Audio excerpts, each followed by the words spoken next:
Now this illustration shows protection for storageable pools in accordance with 680.32.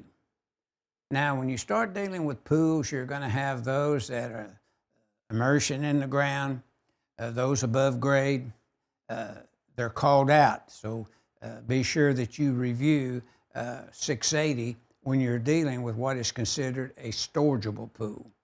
Now, if you notice, the 42 inches is the maximum water level, and this is above grade.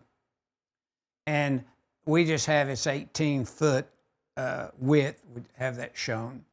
But notice the note does list the 42-inch maximum water level, and that's defined in 680.2.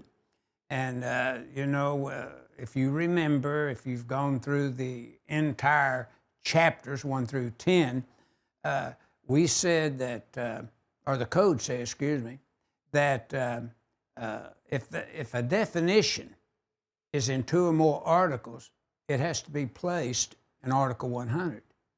But if a definition deals with a particular order, like 680 here, it'd be under Dot 2. If a definition belonged to grounding and bonding Article 250, it'd be in 250.2. And then we usually would go to the IEEE dictionary to see if we could find a definition there that didn't appear in Article 100 or Dot 2 at the front of each article. And if we couldn't find a definition there, then usually we would go use Webster then. And NFPA does give you the Article 100.2, and Webster is their protocol for definitions. But that's our definition that we see in the note. Now notice we have a little stairwell leading up, and we have a little deck area formed around the pool. We have a skirt, say, around the pool, but we have a cutaway view from the front here showing the motor.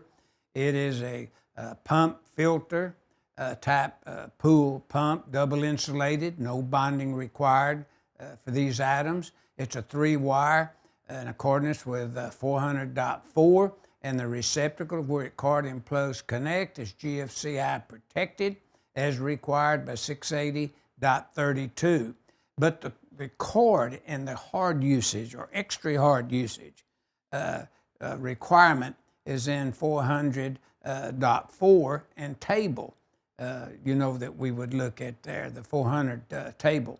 So this figure 10-34 is illustrating the protection required for a cord and plug connected storageable pool in accordance with NEC 680.32.